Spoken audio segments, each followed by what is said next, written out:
All right, welcome in. Michigan hockey is back.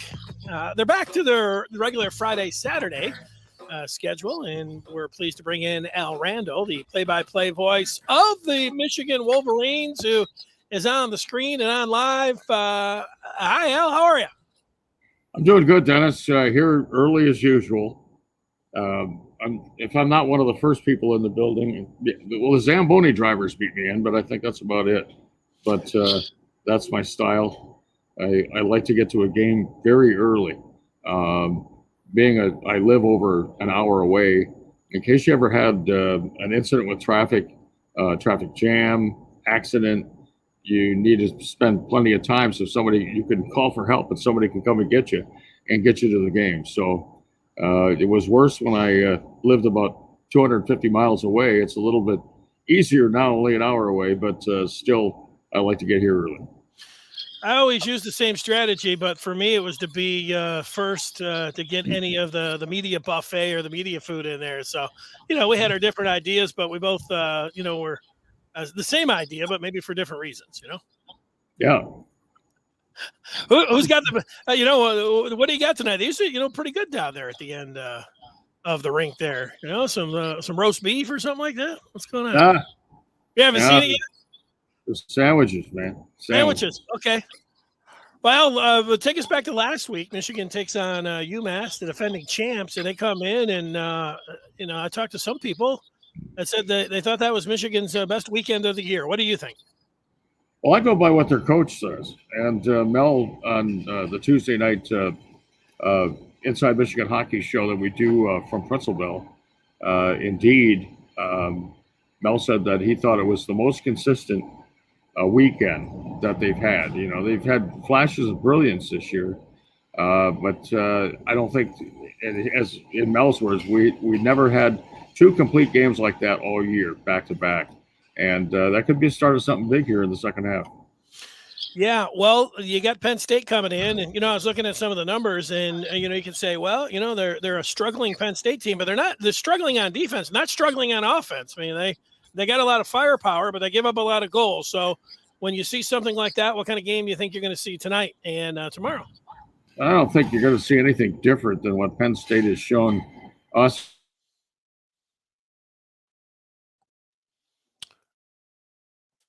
Well, Al freezing up here for a second. We'll see if we can get him. He is freezing up. Michigan, the number 4 team in the nation. They are hosting Penn State tonight. You see Al Randall there on the screen. It is a 7:30 face-off tonight. Al, you dropped off for a minute. You were talking about Penn State. You didn't think you were going to see anything different from the Nittany Lions. Pick it up from there.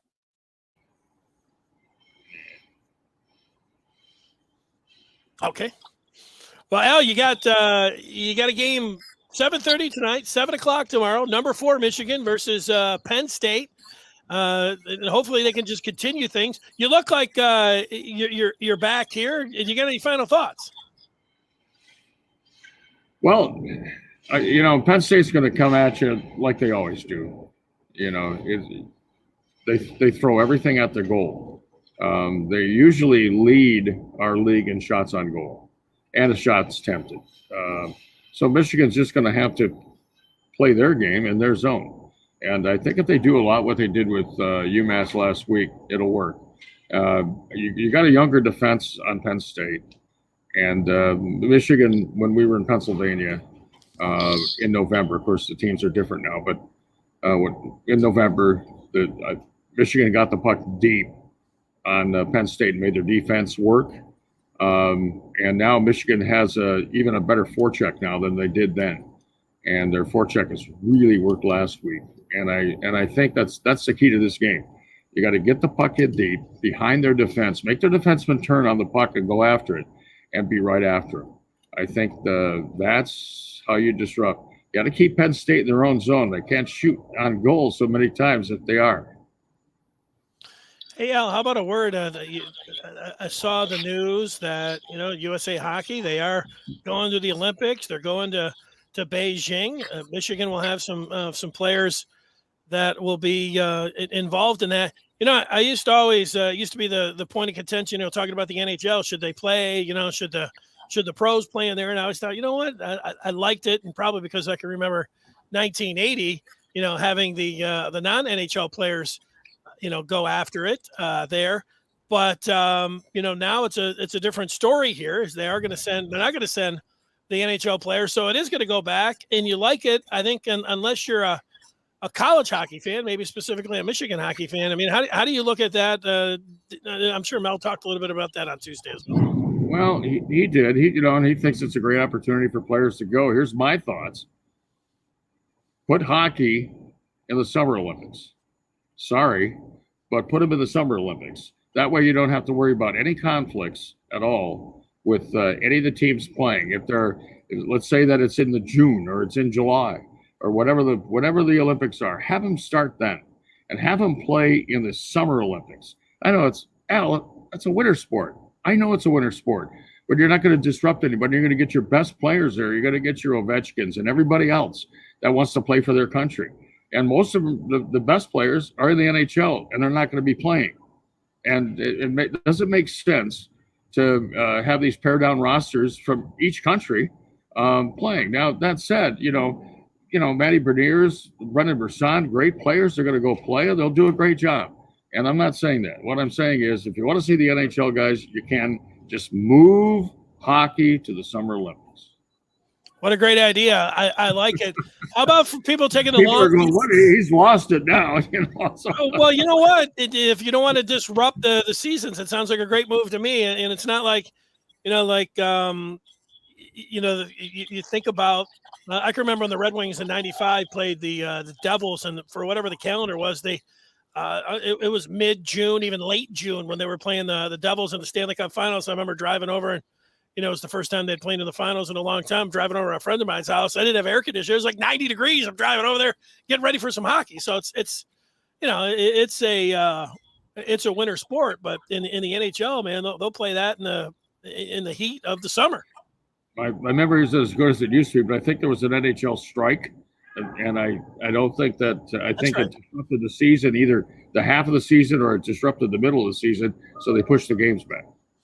Yeah, well, the point is you're still getting games, and maybe it affects the ice a little bit, but you can still the Stanley Cup Finals are still being played in June, which it can get warm depending on where you're at, right? Yep. Can I plug our new? We have a new app from Learfield, and the app is called Sync My Game. Now, if you want to get the radio call synced precisely to any device you have for your TV. So if you want to watch the game, great. And then you can sync our broadcast right into the TV. My wife said it works great. And I had a lot of other people comment on how great that is. So if you want to do it, it's go Learfield. It's a varsity app. Go to the Learfield website. It's called syncmygame.com, and download the app, and you can stream our signal right in and match it up with your TV. Well, perfect. We'll want to do that. I have been able to do it myself, but it's by using this particular speaker right here, and then DVR in the game. I'm kind of a pro at it. You do it a couple times, but if you get an app, it's probably a lot easier from the way I'm doing it. So that's good. 7:30 tonight, 7:30 tomorrow. Give me a long view on Michigan. I know they're concentrating. You're probably just concentrating on this weekend here, but what about for the rest of the season? How this team looks? Number 4. I mean, all their goals in front of them here. I mean, you feel good about this team, and maybe being able to accomplish all of it. Well, Michigan's probably going to lose 4 players for a total of about 6 games. They'll be the last 6 games of this half. They're going into a stretch right now where they're going to have everybody. They're going to have everybody this weekend. Next weekend, we go to Minnesota. That's a huge series. And then the following weekend at Wisconsin. Michigan has 5 home games left. 2 are this weekend, and then 3 after that.